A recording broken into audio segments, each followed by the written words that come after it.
Buenas tardes para todos y bienvenidos a este webinar organizado por el Ministerio de Industria y Comercio de Paraguay en el marco del programa Mi Pyme Compite, como parte de nuestras actividades para el fortalecimiento institucional.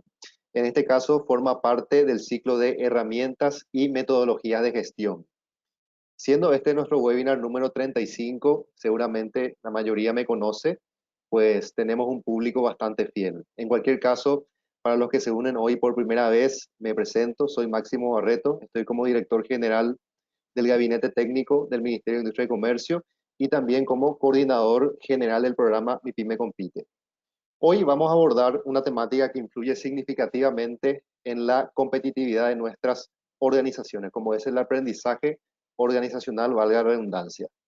Un aprendizaje que contribuye tanto a la generación de conocimiento, pero también a desarrollar capacidades organizativas como son la anticipación estratégica, la respuesta ágil, que muchas veces se necesita, la flexibilidad, la resiliencia, todas ellas cada vez más necesarias en un entorno cada vez más complejo, volátil, incierto y ambiguo en el que nos movemos, ¿verdad? Cómo las organizaciones aprenden es una temática de la que se viene hablando en las últimas 2 décadas, en la cual nos queda un gran camino por recorrer. De eso trata el webinar de hoy, que nombramos como aprendizaje organizacional. Hoy, la función directiva y la colaboración.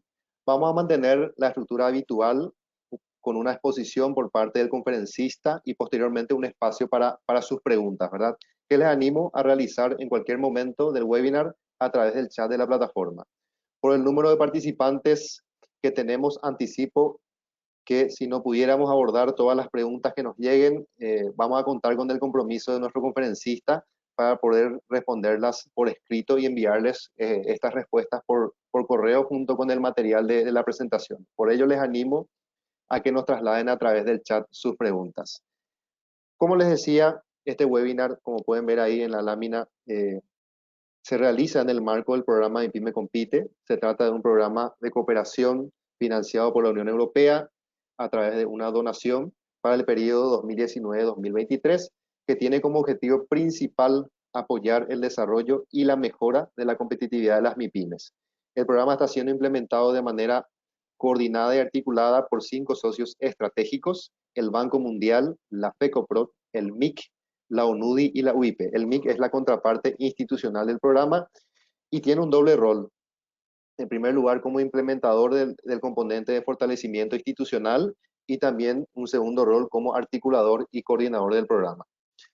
Por mencionar algunas pautas antes de arrancar, antes de dar paso a nuestro conferencista de hoy, les recomiendo que participen escribiendo sus consultas y comentarios en el chat durante el webinar, que puedan complementar la evaluación que les enviaremos, que les tomará menos de 1 minuto y además es anónima. Su opinión, como siempre decimos, es muy importante para nosotros. Quisiera hacer especial énfasis en ese punto. Y también informarles que recibirán a través de su correo electrónico el certificado de participación correspondiente para quienes participen hasta el final del webinar de hoy. La sesión va a ser grabada como las anteriores para que también otros compañeros puedan aprovechar el conocimiento compartido, y que les vamos a distribuir el material utilizado en la sesión y el link de la grabación. También recomendarles que configuren bien el audio para poder escuchar sin ninguna interrupción. Sin más, les presento a nuestro conferencista de hoy. Él es Jesús Martínez Marín, es jefe del área de innovación y gestión del conocimiento, como pueden ver ahí en la lámina, del Centro de Estudios Jurídicos y Formación Especializada del Departamento de Justicia de la Generalitat de Cataluña, licenciado en Psicología Social, máster en Sociedad de la Información y el Conocimiento, máster en Alta Función Directiva, es inspirador y director del programa Compartim, que seguramente él después nos va a comentar de qué consiste. Desde su blog Trabajo Colaborativo, publica y comenta aspectos relacionados con la gestión del conocimiento, formación y aprendizaje, gestión, innovación y liderazgo de las administraciones públicas. Ha publicado nuevos modelos de formación para empleados públicos, guía para la transformación y otro material que se llama Aprender en las organizaciones en la era digital, ambos en la editorial UOC. Sin más, les dejo con nuestro conferencista. Jesús, adelante, bienvenido.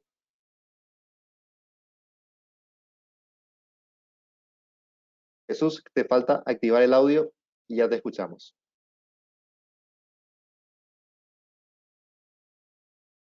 Gracias, Máximo, gracias también a Mira por la invitación. Estoy muy feliz, muy contento de poder compartir este espacio aquí ya en España, casi ya anocheciendo, vosotros empezando la tarde en Paraguay. Bien, yo he preparado unos 30 minutos, yo creo que serán suficientes.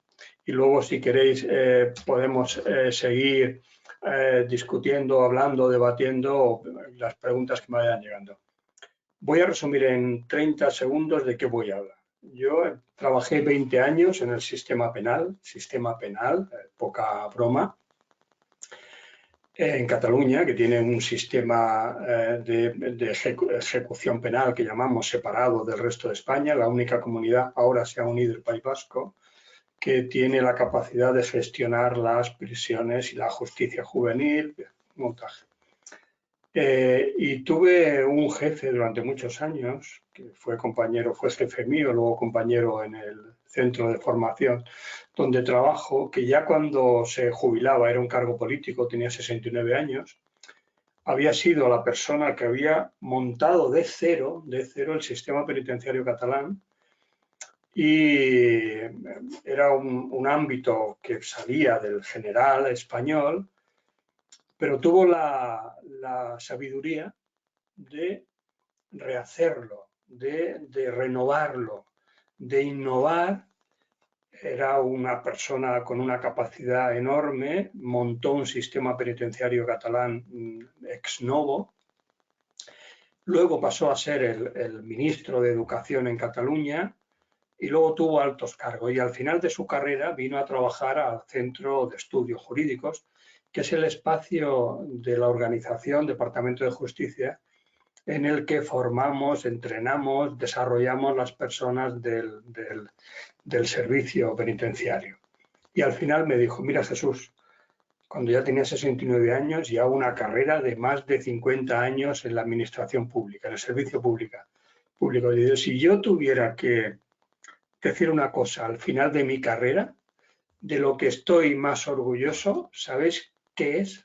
Yo digo, bueno, Xavier, le decimos Xavier, será el sistema penitenciario catalán, que es modélico. Había copiado cosas de catalán, cosas del Reino Unido, de algunos estados de Estados Unidos, es decir, que estaban más avanzados, y hoy pasa, sobre todo en el ámbito de rehabilitación, él era psicólogo, pasa por ser uno de los más modélicos, con investigación aplicada que demuestra las tasas de reincidencia. Bien, decía, ¿sabes lo que más orgulloso me siento?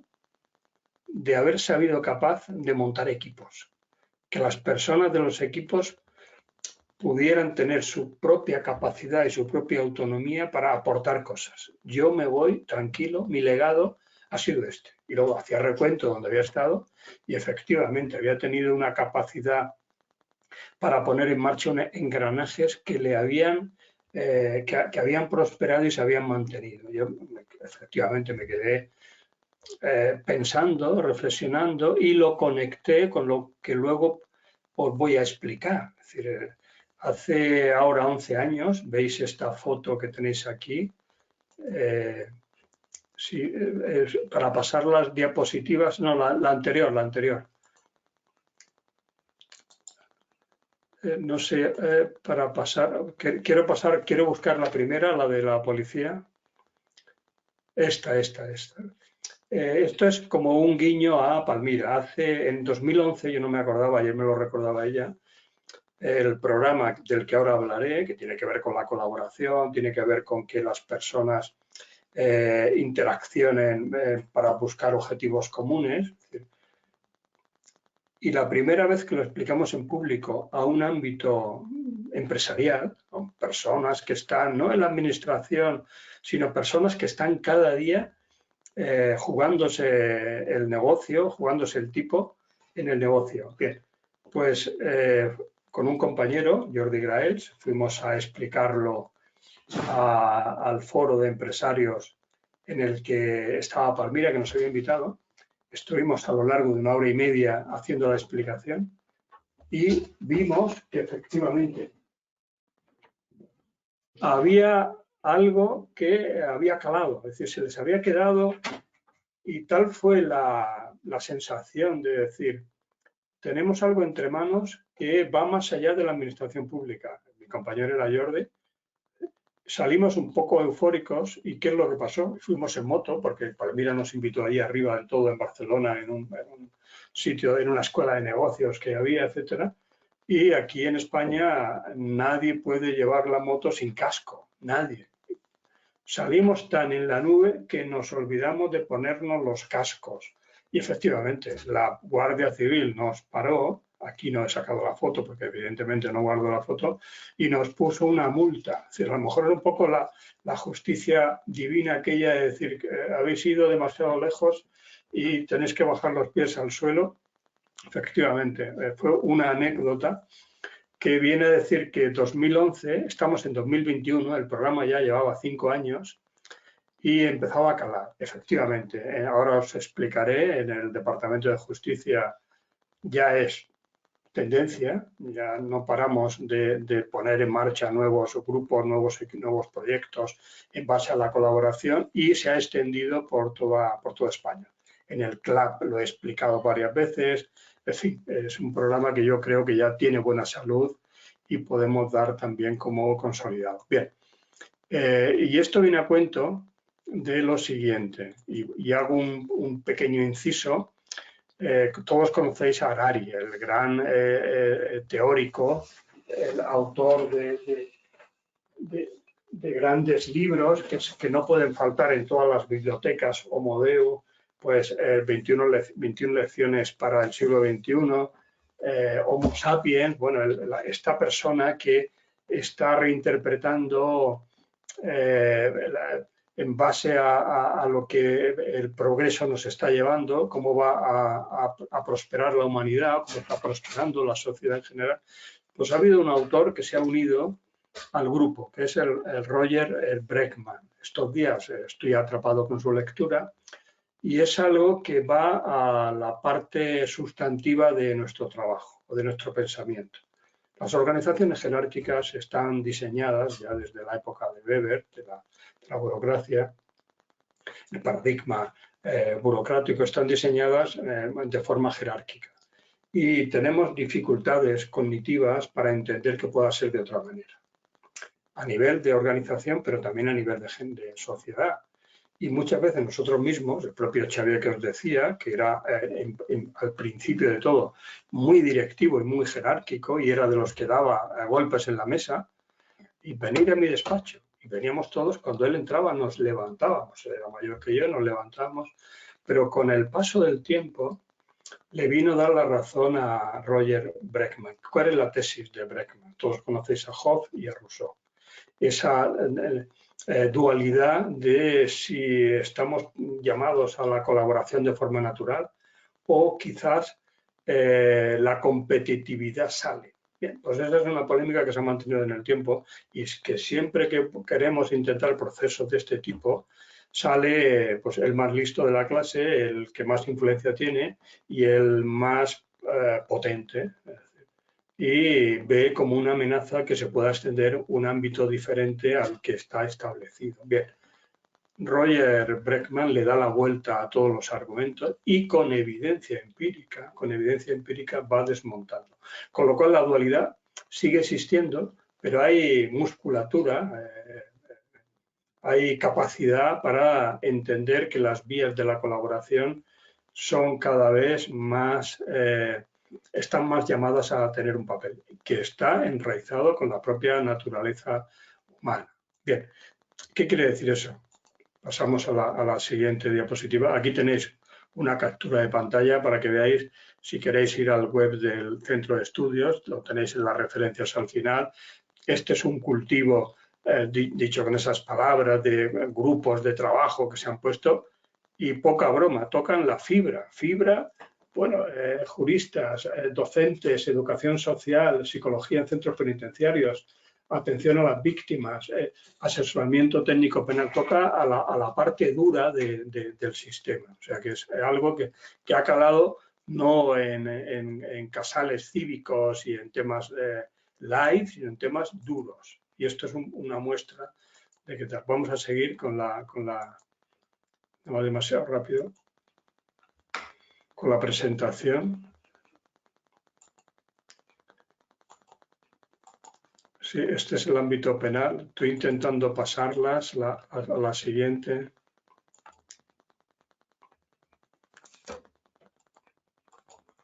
Se ha quedado parado en calle. Aquí está. Bien, bien. La anterior, por favor, la anterior. Pasamos a la anterior. A la anterior, por favor. Va un poco lento. A la anterior.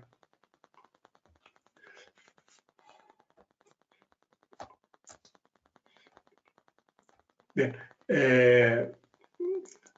Sí, un poquito antes, por favor.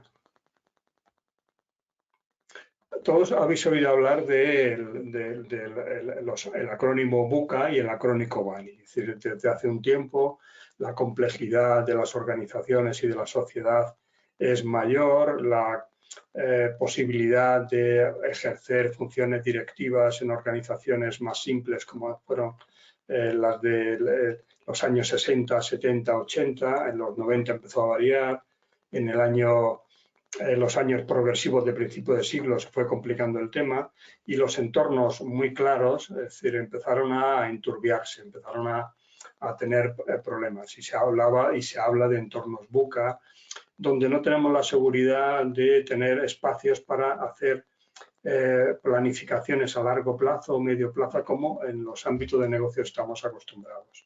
En la última época incluso pasa a ponerse de moda el acrónimo BANI, que nos habla de que incluso hay elementos que ya afectan incluso a la parte de la propia satisfacción de las personas, ansiedad, fragilidad, elementos que no son incomprensibles. Esto ya va siendo tendencia y está estableciéndose como un elemento que los directivos tienen que tener en cuenta. Hay organizaciones, evidentemente, yo no quiero exagerar, que no tienen aún esa necesidad de establecer ese tipo de pactos para poder avanzar, sino que tiene un ritmo no tan elevado, pero en los elementos más punteros sí que tenemos o hay problemas para poder hacer una gestión o una ejecución de la gestión adecuada.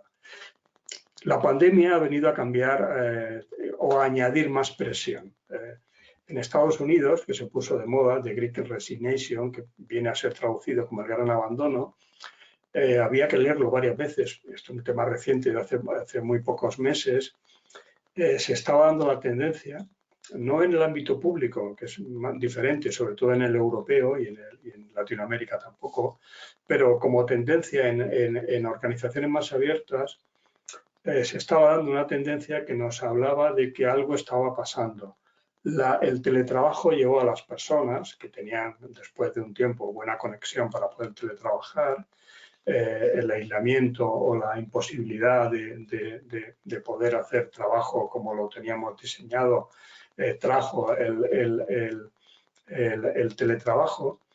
Pero con el tiempo, cuando empezó a volver lo que se llamó la nueva normalidad, hubo un fenómeno que se empezó a destapar, que era el gran abandono. Muchas personas, sobre todo los más jóvenes, entendían que las condiciones laborales en las que habían estado sometidos no eran las adecuadas y renunciaban al trabajo. Renunciaban al trabajo incluso para irse al paro, para no tener trabajo, es decir, para hacer elementos o búsqueda de emprendeduría. Es decir, con lo cual había algo que no estaba en el guión. Es decir, ¿cómo te puedes ir del trabajo si no tienes nada?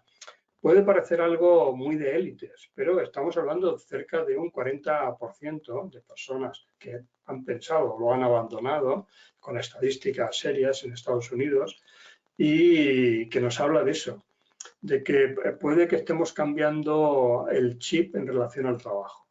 Y eso tiene que ver cuál era la variable que se ha estudiado. Estamos haciendo un trabajo aquí en España sobre el directivo público profesional, cuál es el estatuto del directivo. Llevamos 20 años discutiendo del tema. No se ha puesto en marcha aún el estatuto público profesional, es decir, el directivo público, aquel que no dependa del gobierno.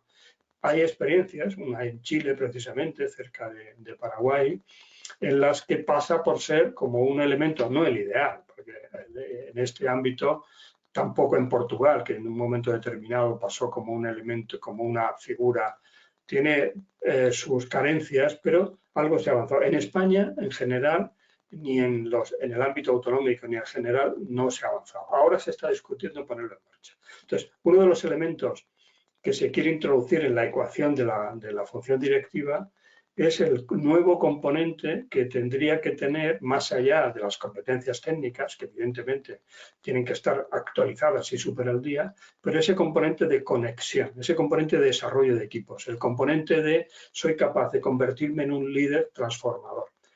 Personas con alta competencia técnica se encuentran ante la barrera de que o son capaces de establecer estos nuevos inputs para los equipos o los equipos no se marchan, porque sería vano decir me voy y os dejo aquí, porque no pasa, es decir, el trabajo es muy valorado, pero sí que hay lo que diríamos un mal rollo. Es decir, yo no soy capaz de conectar, la gente se busca la vida, va a su manera, y no me acredito como un líder, una persona que tiene capacidad de poner en marcha. Entonces, eso se conecta, ahora voy a hablar del programa, se conecta con lo que ya Maslow en su día descubrió. Es decir, las personas tenemos la necesidad de ir más allá, cuando tenemos las necesidades básicas cubiertas, a ámbitos más nobles. Y tiene que pasar por el reconocimiento, me voy arriba de la pirámide, está en la siguiente diapositiva, pasa por el reconocimiento y pasa por la autorrealización. Es decir, eso es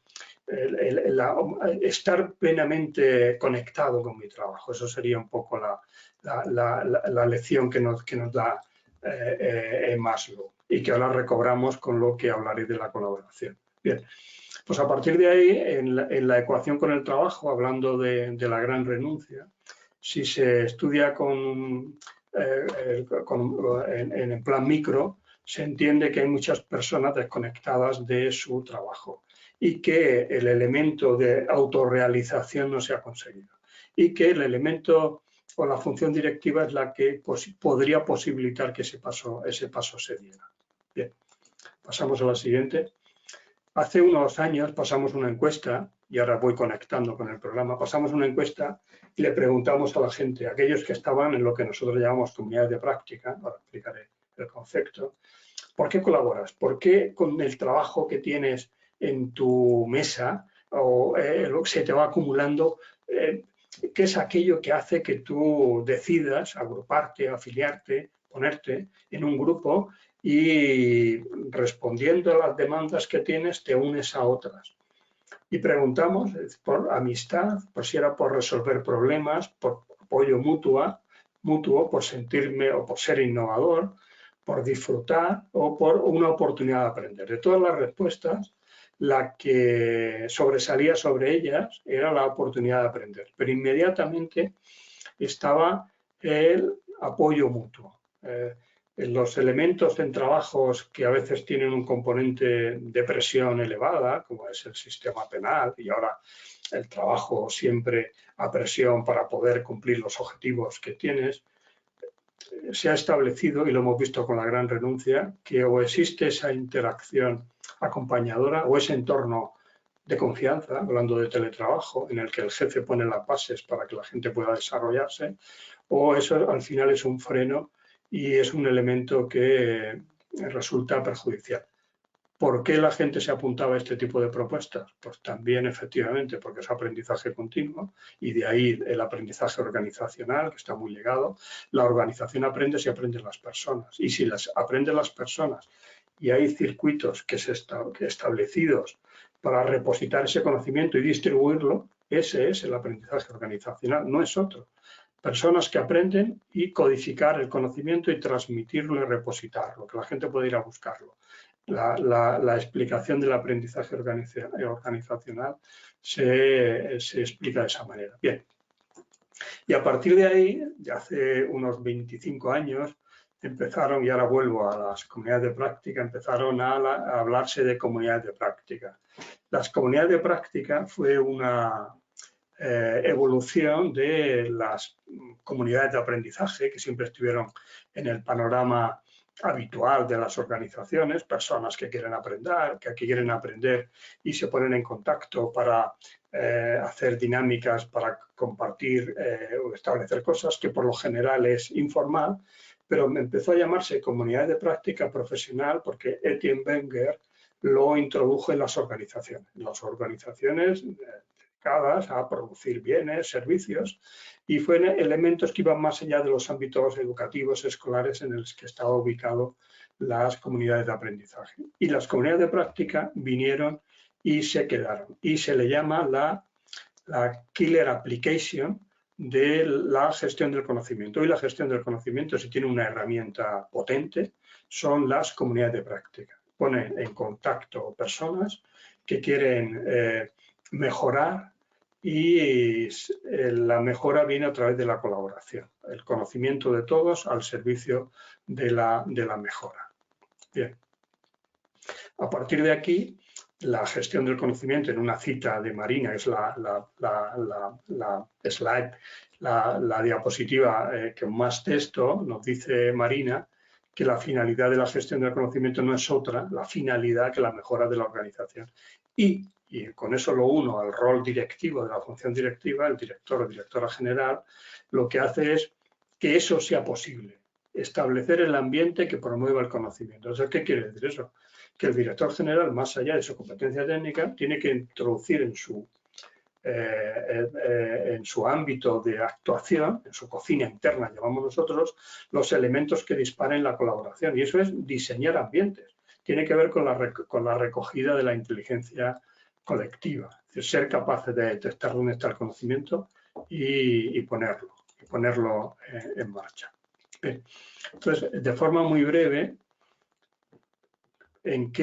¿cómo sabemos que podemos poner en marcha comunidades de práctica? No en todos los ámbitos funciona, hay una escala, una manera de saberlo, pero si yo tuviera que daros un consejo después de 18 años de trabajar en el ámbito de la colaboración, tengo un blog, donde ya os lo comentaba Máximo, donde voy reflexionando sobre el tema, donde haya una carencia o un problema, imaginaos cualquier organización en la que estéis trabajando, detectáis carencias, problemas.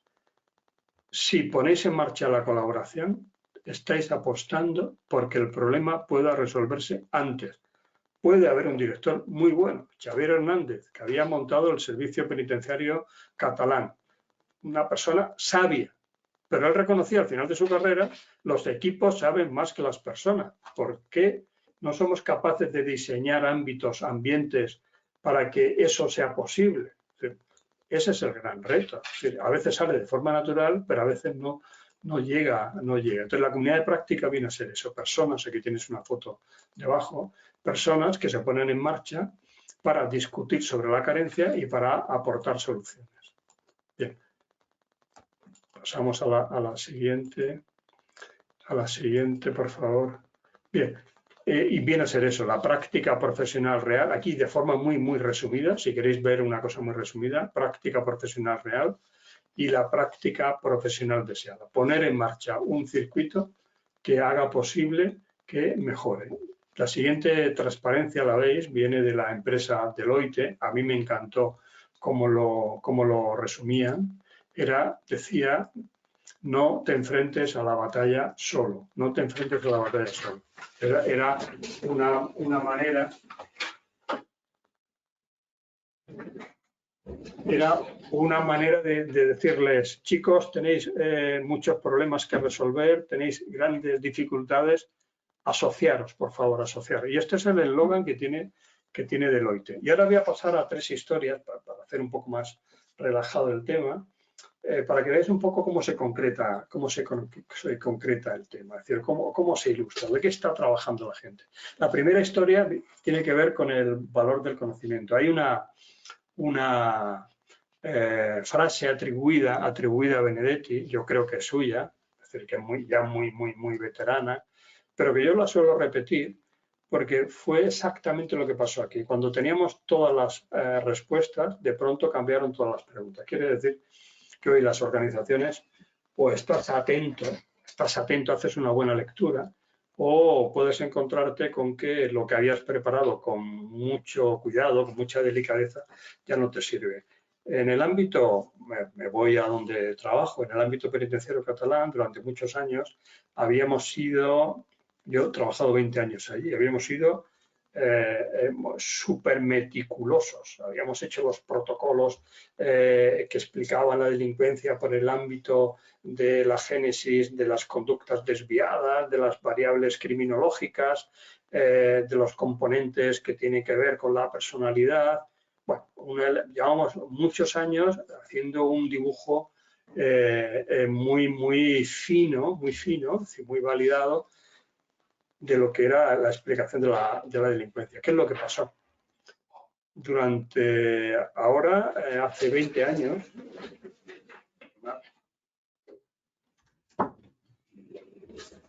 y es un fenómeno que se ha ido repitiendo en otros sistemas penitenciarios, vinieron las grandes oleadas de inmigración ilegal que empezaron a pasar por las fronteras, y en los sitios de parada, evidentemente, los primeros pasos eran las prisiones. Hoy precisamente, una comunidad que se llama interculturalidad, que está conformada por todos los mediadores que trabajan en las prisiones, y daban la cifra del 47% de las personas que hay encarceladas en Cataluña son extranjeros, sobre todo del ámbito del norte de África y de África, Marruecos y el África subsahariana. Empezaron a venir y las cárceles se llenaron. ¿Qué quiere decir eso? Que todos los protocolos que se manejaban a nivel de dirección general, de grandes planes de planificación, en muy poco tiempo no servían. Pero ¿quién se dio cuenta de todo eso? Y es un poco la primera comunidad que salió, era precisamente la de juristas criminólogos. Las personas que tenían que coger los expedientes cuando llegaban a la prisión y tenían que estudiar cuál había sido la evolución, cómo habían llegado, se vieron desbordados porque no tenían instrumentos para dar respuesta a un nuevo perfil de personas que llegaban. Eran personas con otro idioma distinto, sin ningún tipo de vinculación familiar, con otro tipo de valores, con lo cual no puedes encajar la plantilla que teníamos de lo que llamábamos rehabilitación, reinserción, porque no respondían a ninguna de las variables que tenían los profesionales, ni a nivel tampoco de vigilancia, había otro tipo de conductas. ¿Qué es lo que pasó? Que empezaron a hablarse, la persona que estaba en la prisión de Figueras, la más fronteriza, la que estaba en la de Tarragona, que es la otra que está abajo fronteriza, la que estaba, empezaron a hablarse entre ellos y entendían que o somos nosotros los que damos un paso al frente y establecemos una nueva manera de entender el fenómeno de delincuencia ligado a la extranjería, que no es un grupo pequeño, que estamos hablando de porcentaje. Yo en aquella época era director de la prisión de jóvenes y los primeros que llegan son los jóvenes. Llegamos a tener el 67% de personas encarceladas que no eran del país. 67% es prácticamente la totalidad de la... Eso hacía que... Entonces, a partir de ahí, efectivamente, juristas pusieron en marcha agrupaciones. Nosotros vimos, ya con el cambio, yo me fui a la dirección general, y vimos que había que establecer un elemento de interacción. Y esos elementos de interacción dieron la vuelta a la respuesta penal que había que dar y penitenciaria que había que dar a estas personas. Ese fue un elemento que se ha ido repitiendo en otros ámbitos. Aquí tenéis unas fotografías de lo que era la visión de la prisión antes de los extranjeros y luego, después de los extranjeros. Aquí hay una catedrática explicando, después de los extranjeros, evidentemente, cambió absolutamente todo. Voy a seguir con la segunda historia, hemos consumido media hora, voy a seguir un poco más rápido. La segunda historia tiene que ver también paradigmática con el experto solitario. Os voy a explicar cuando lleguemos a la siguiente. El anterior, por favor. En su momento, el anterior, por favor, a ver si podemos conseguirla. La anterior, por favor. Mientras llega, hay un grupo que es, esto sirve para aplicarlo en cualquier grupo. Hay unas reglas determinadas que hay que seguir, pero sirve para aplicarlo. Hay un grupo que es podemos decir, la aristocracia del conocimiento en el Departamento de Justicia, que es asesoramiento penal en el ámbito judicial. No es esta fotografía, sino la anterior. Y aquí, durante un tiempo, los propios profesionales que tienen que asesorar al juez, en un caso concreto, es malos tratos en pareja o a las parejas, veían que los fiscales, en un porcentaje muy elevado, refutaba y ponía en falso los informes que hacían estos profesionales. Y el juez, que se fiaba de los informes del equipo técnico, llegó a desconfiar, porque había 1 de cada 10, no eran muchos, 1 de cada 10 no se sostenía.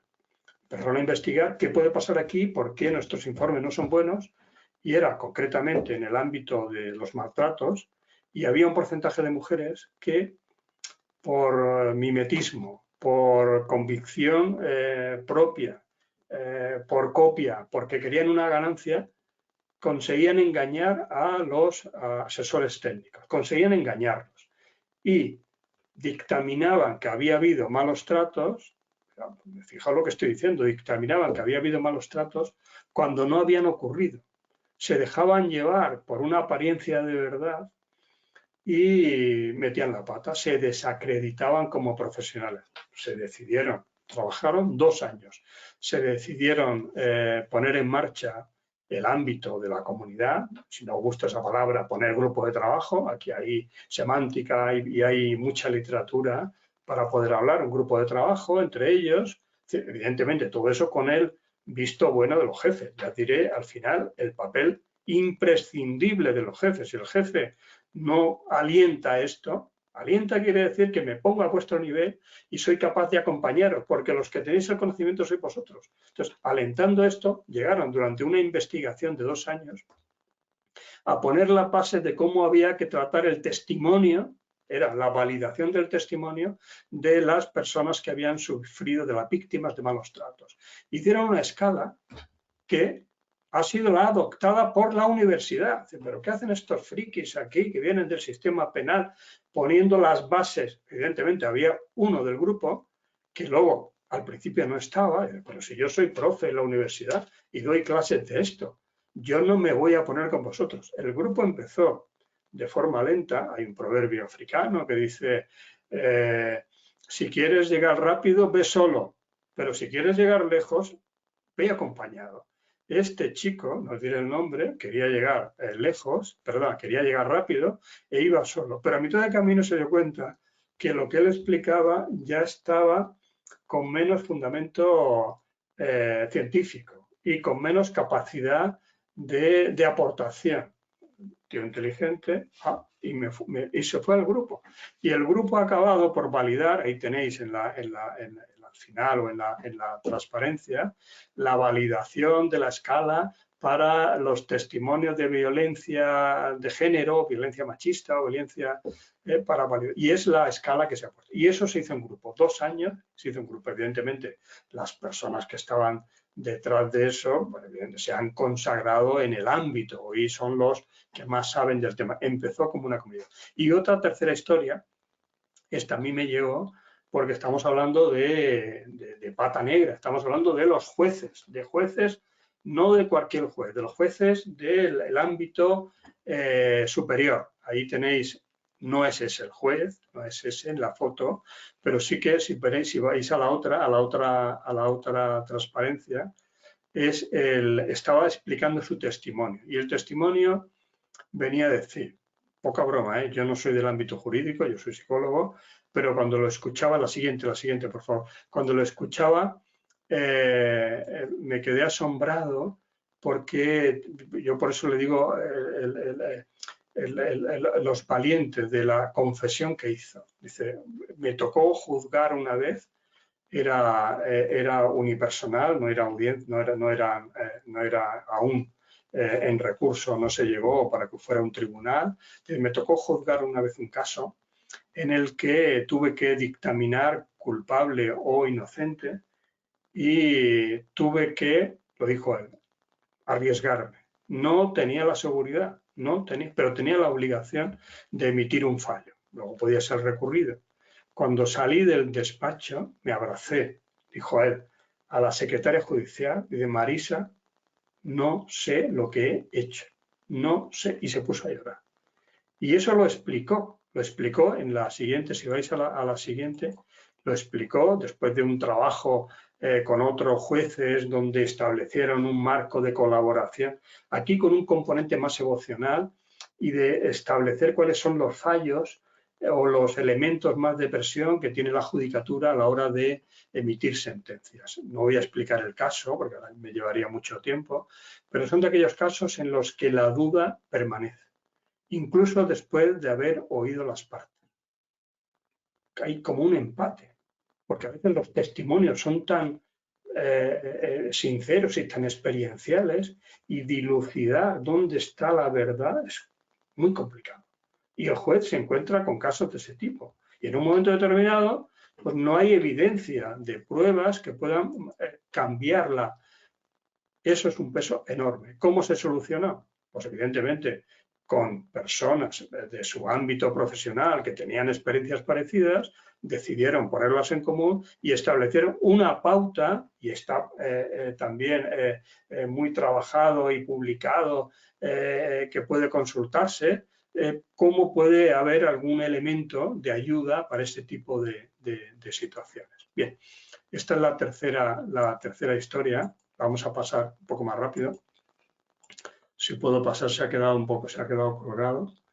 Se ha quedado colgado. Simplemente deciros, voy a pasar, aunque no pasemos, voy a deciros qué lecciones aprendidas tenemos de todo eso. Si queremos establecer la colaboración de este tipo, la idea que hablábamos al principio, de que hay un espacio de colaboración que no es incompatible con la función directiva, es más que la función directiva para acreditarse ahora en las sociedades complejas, en las organizaciones tan polarizadas, donde los extremos, la función directiva tiene que hacer ese tipo de nexo y tiene que proveer un espacio en el que el conocimiento de las personas pueda ser entendido como un elemento de mejora. Para que eso ocurra, ya existe metodología, y de toda la reflexión que podemos hacer, es decir, ¿qué consejos podríamos dar? Si yo fuera directivo, yo le digo, los directivos lo que tenéis que hacer es enfocar siempre en soluciones, pasar de problemas a soluciones. Si tenéis una visión de solución y no de problema, ya habréis dado un paso. Y evidentemente las organizaciones jerárquicas, como en las administraciones públicas y también las privadas, muchas privadas, no es aquello de el jefe manda, pero el jefe manda ahora con unas coordenadas que pueden establecerse como más horizontales. No hay tanto elementos de diferencia entre la jerarquía si la aplanamos, y en la segunda lección, la primera era pasamos de problemas a soluciones, la segunda es aplanamos las organizaciones, que todo el mundo tenga la oportunidad de opinar. Y a partir de ahí pongamos en marcha, seamos capaces de detectar anomalías. Si hay un elemento importante en el directivo que se acredita, aparte de la colaboración, es que tiene una antena para detectar la anomalía, para detectar que aquello que no va bien. Si eres capaz de hacer esta foto de aquello que no va bien y que coincida con lo que los propios profesionales están viendo que no va bien, viene a ser de entrada de abajo, de entrada de arriba, pongámonos en marcha. Problema real, que sea manejable, hagamos un proyecto o hagamos un plan para solucionarlo y pongámoslos en marcha. Y a partir de ahí establezcamos de todas las personas que hay en la organización aquellos que son más afines para hacer esto. Ahí la división, si habéis oído hablar de innovación, entre los exploradores y los que hacen la explotación. Y las organizaciones los necesitan a todos. Los que se encuentran, yo digo en plan aquello, cómodos con el Excel, que son los que son capaces de mantener el negocio, no innovando, manteniéndolo, muy importante, pero evidentemente al lado de ellos tiene que haber los que van un poco más allá, lo que en términos de innovación se llama lo próximo adyacente, que es lo próximo que tocaría, que todavía no hemos llegado. Ahí el director general tiene que darle cancha a los que quieren abrir esa vía, pero a la vez tiene que reforzar a los que están manteniendo la cuenta de resultados. Entonces, ¿qué quiere decir eso? Que las comunidades de práctica tenemos que poner director general a aquellos que quieren ver lo próximo adyacente, pero sin olvidar lo otro. Entonces, a partir de ahí, un grupo muy motivado, un grupo donde esté conectado con el negocio, con la explotación del negocio y quiera seguir avanzando, innovando. Y al final la innovación es esto. No hay, yo llevo 20 años en este ámbito y puedo decir, en ámbito de formación nos han vendido la moto miles de consultores, nos planean grandes planes de innovación, con formación, agentes de cambio. Yo os digo, si me queréis hacer caso, no. La innovación nace del donde está la brecha del trabajo, con elementos dentro del propio trabajo que puedan saber lo que toca ahora y con directivos que hacen el ámbito, diseñan el ámbito para que eso se produzca. Y a partir de ahí, si hace falta inyectar conocimiento interno, inyectémoslo. Si hace falta inyectar aprendizajes que no están, hagámoslo, pero no va a salir la innovación de otro sitio. El negocio no va a venir de otro lado. Con lo cual, esta sería otra de las lecciones aprendidas. La otra sería, evidentemente, ahora ya no tiene tanto sentido, pero hasta hace muy poco nos peleamos por ello. Tan válido es hacer actividades online, como las que estamos haciendo nosotros, como hacerlas presenciales. Y en la combinación está el elemento justo. Hagamos que se combine. Y las comunidades de práctica, desde hace ya 18 años, que empezaron las primeras, lo combinaban. Hagamos sesiones online y hagamos sesiones presenciales. Tan buenas son unas como las otras.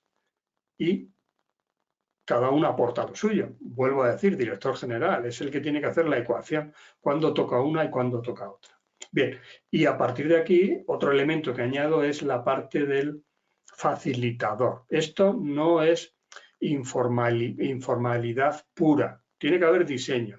Y dentro del diseño, el elemento mágico es el facilitador, que evidentemente tiene que tener conocimiento de cómo funcionan las interacciones y cómo se convocan, cómo se desconvocan, y que es aquello que hace que la gente esté motivada para la interacción. Y hay cientos y cientos y cientos de reglas que aquí sí que conviene gastarse, invertir en conocimiento, en aprendizaje, para que el que module esto lo lleve bien. Yo ahora mismo hago la dinamización de la comunidad de formación del INAP social, del INAP, le llamamos INAP social, que es el Instituto Nacional de Formación de Madrid. Y hoy mismo hay una comunidad de 70 profesionales que ya estamos dando el relevo para otros dinamizadores, pero para que se consoliden las comunidades online y las comunidades de práctica, y tiene que haber pues un elemento de conocimiento extra, son reglas de funcionamiento que tienen que conocerse. Y voy acabando ya. Un elemento importante que por mucho que venimos diciendo desde hace ya 20 años, venimos denunciando, no acaba de establecerse. Todo el mundo dice, a nivel teórico, de publicaciones de libros, tengo aquí mi biblioteca, yo mismo he escrito 2 libros sobre el tema.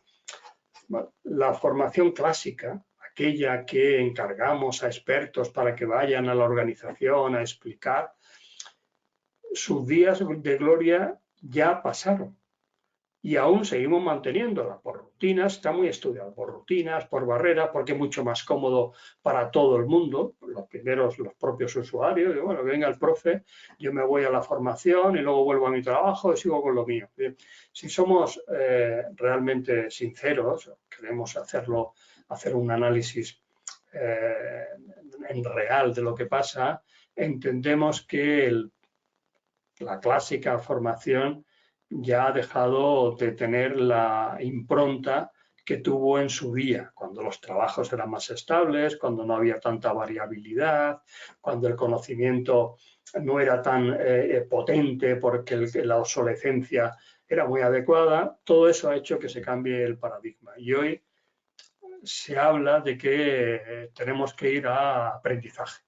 Y hay un movimiento, ayer Palmira me lo recomendó, de por favor Jesús, no dejes de hablar de cultura de aprendizaje.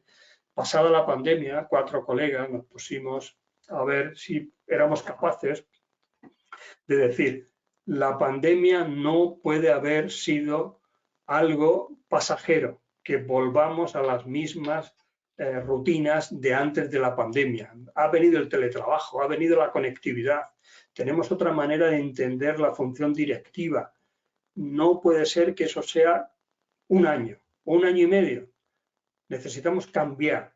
Y necesitamos cambiar y hicimos las ideas básicas, las pusimos en un ámbito colaborativo. Yo vuelvo a decir, la colaboración dispara la eficiencia, y 4 personas con conocimientos aislados y dispersos, si se ponen a colaborar, pueden llegar a elementos o a cotas enormes. Y la cultura de aprendizaje, muy breve, porque quisimos que fuese muy breve, tiene esos componentes. Está dirigida a directivos. El target, las personas diana, eran los y las directivas de las organizaciones. Y veníamos a decirle, no podemos entender la formación tal como lo veníamos haciendo, con un experto que viene a explicar. Tiene que ser un ámbito global y el que el aprendizaje permanente sea asumido desde el primer momento hasta el último momento. Y no puede estar separado del flujo de trabajo. Trabajar y aprender es la misma cosa. Y eso viene impulsado por la organización con el diseño organizacional para que todo el mundo tenga el conocimiento que necesita o la información que necesita cerca, porque hemos puesto mediadores o porque hemos puesto tecnología para que eso ocurra. Con lo cual, vuelvo a deciros, y esto sería ya acabando, Máximo, por favor, tenéis el manifiesto, le damos la vuelta a la manera de aprender en las organizaciones y eso es realmente lo que impulsa la mejora para llegar a cotas mejoras de negocio. No estamos hablando de otra cosa, estamos hablando de desarrollo personal para que la organización mejore. Y no puede mejorar si no es con la contribución de todas y de todos, su conocimiento, porque hemos diseñado espacios de interacción. Y el directivo tiene esa obligación. Es lo que, y acabo, Xavier Hernández decía, al final, de lo que me siento orgulloso es de haber conseguido que prosperen los equipos y sean autónomos y sigan aportando cosas. Bien, la última cosa que quería acabar era esto también, que esto viene con lo que hablábamos del gran abandono. Las comunidades de práctica nos sorprendió porque después de mucho tiempo, al final decían, si es que nos sentimos felices, son espacios en los que creamos, aportamos. Y eso, si tuviéramos que volver a Maslow y a la autorrealización, es lo que nos compensa. Eso es un poco el legado o lo que yo quería comentaros aquí y compartiros. Muchas gracias, Máximo, y estamos, si queréis hacer alguna pregunta, pendientes. Jesús, muchísimas gracias por esta brillante disertación. También ofrecemos disculpas al público porque tuvimos algún problema técnico y a ti también disculpas, Jesús, por no poder pasar eficientemente las presentaciones, pero sí que hay preguntas en el chat y comienzo con una de Patricia Echeverría. Ella dice, si bien se insta a la necesidad de colaborar para aunar esfuerzos, ¿cómo lograr que el funcionario realmente colabore con el equipo y se sienta parte del mismo en forma efectiva? Yo vuelvo a decir, al final es diseño, es diseño. Es decir, no se puede dejar a la informalidad. Aquí en la organización nuestra, en la que yo hablo, yo conozco muchas, pero en la que yo me centro son 14.000 personas y cada persona tiene su marco cognitivo. Y es un marco cognitivo o de Hobbes o de Rousseau. Si tiene la suerte de ir al ámbito en el que el jefe ya tiene ese marco de yo entiendo que la colaboración es natural y la tarea se presta a ello, sale de forma natural. Pero aquí el reto es llevarlo precisamente a cualquier funcionario para que se inscriba en este tipo de historia. Entonces, la idea es, si yo tuviera que decirte una clave, necesitamos jefes y directivos que crean en esto. Si no creen en esto, olvídate. Yo llevo 20 años llamando a la puerta y cuando veo la cara de la persona, yo digo, no, aquí no va a prosperar. Vamos a ver cómo lo hacemos de otra manera. Y hay otras fórmulas de llegar. Pero si tienes esta capacidad de que la persona que te atiende y te escucha es receptiva a lo que dice su gente, tiene ese punto de escucha, ya hemos ganado algo. Y a partir de ahí, la propuesta es, ¿has estudiado a la gente que tienes? Tienes lo que se llama el dilema del innovador. Es decir, ya está desde hace Chessburg, que es un experto, un gran consultor norteamericano, ya lo puso en marcha y le dio este nombre. Y yo digo a todos los directivos, por favor, que no se os olvide el dilema del innovador, porque estamos hablando de lo que hacéis cada día. El dilema del innovador quiere decir lo siguiente. Tenemos tanta carga de trabajo, tenemos tanto pedido, tenemos tanto estrés, que no podemos mirar a otro lado. Ya nos gustaría, Jesús, ya nos gustaría, me dicen a mí por personalizarlo, pero no podemos, no es el momento. Y cree que lo siento. Y yo digo, me voy a Chessburg, el dilema del innovador. El dilema del innovador dice, en un momento determinado la organización debe de progresar, no debe de estar en el mantenimiento. Y el mantenimiento lo podemos dejar así, perfecto, bien.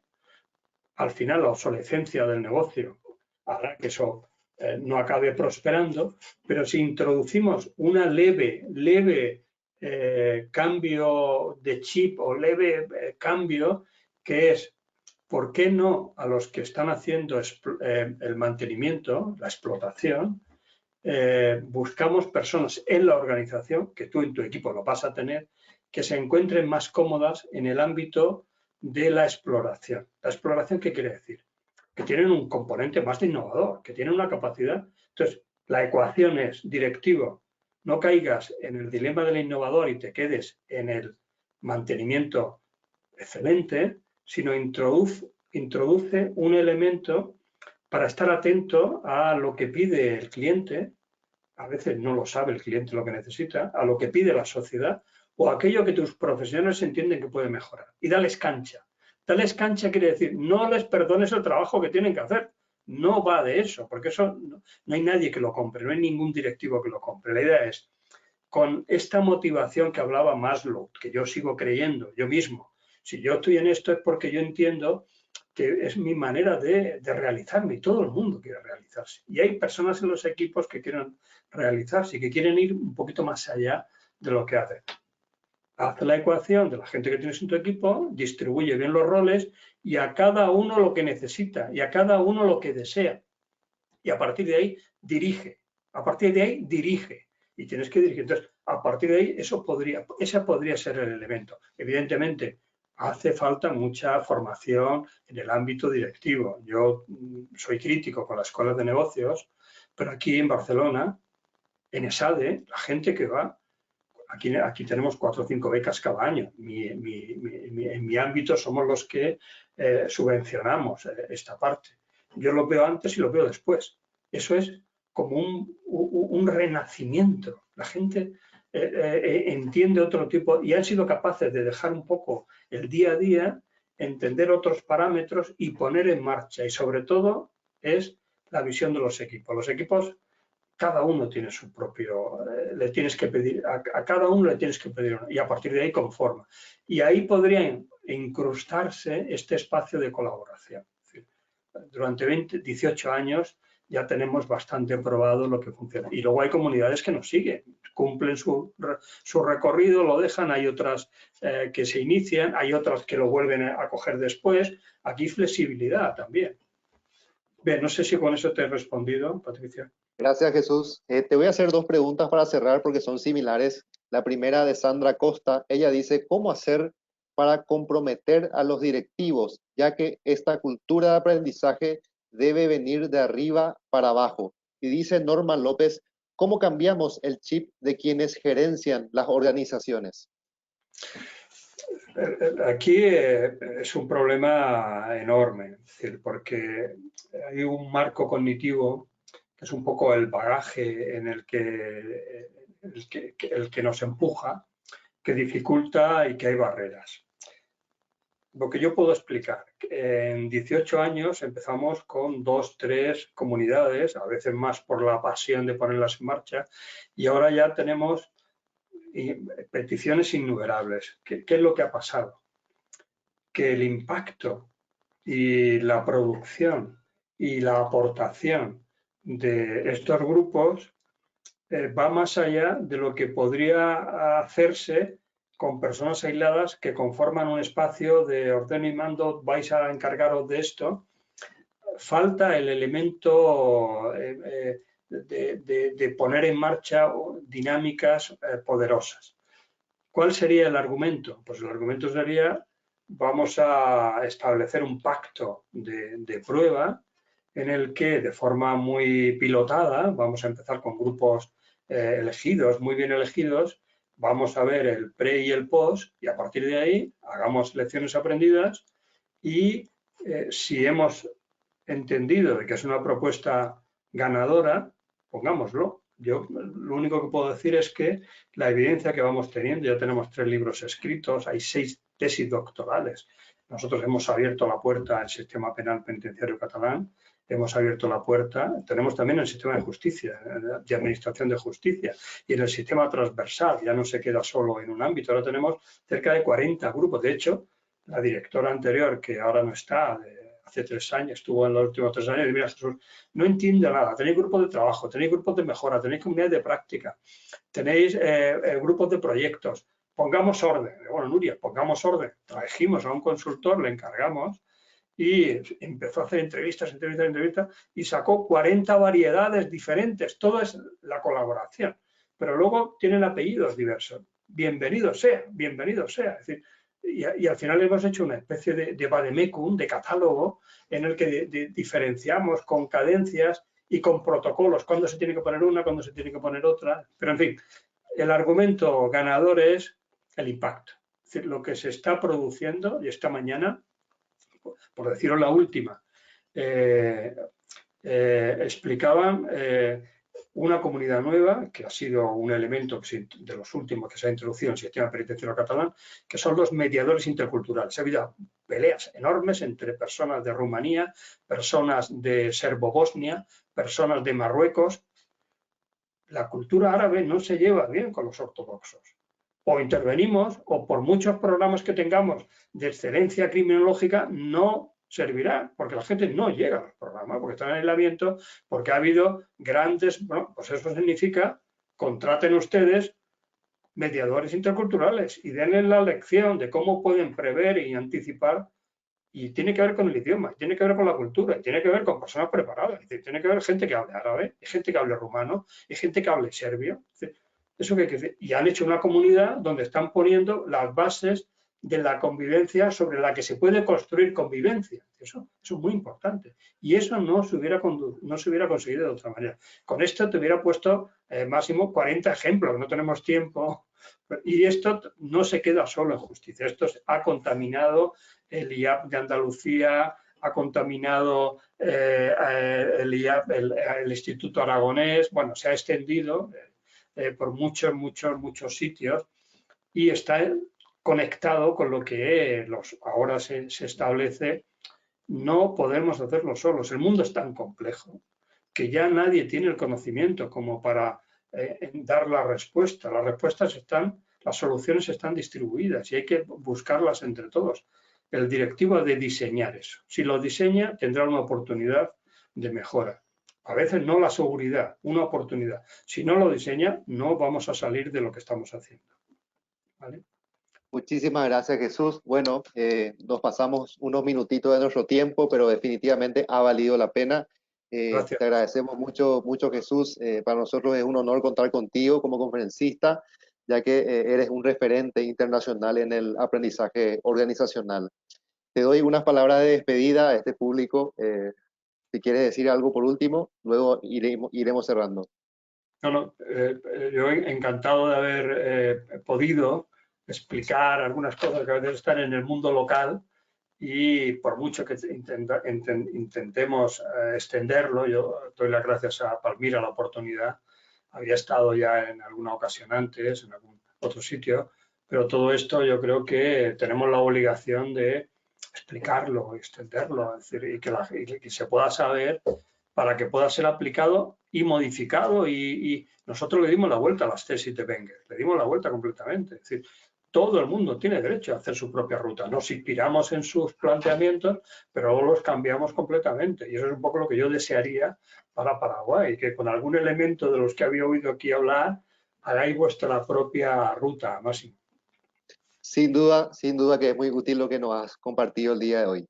Así que también a los participantes les digo que les esperamos nuevamente el próximo miércoles 17 de noviembre vamos a hacer un taller sobre presentaciones que sin duda también les va a ser muy útil. Y les recuerdo a todos que van a recibir una breve encuesta por correo electrónico, que no les tomará más de un minuto, que es anónima y que siempre esperamos contar con la opinión de todos. Así que muy buenas tardes, buenas noches y nos vemos próximamente. Muy bien. Chao, chao.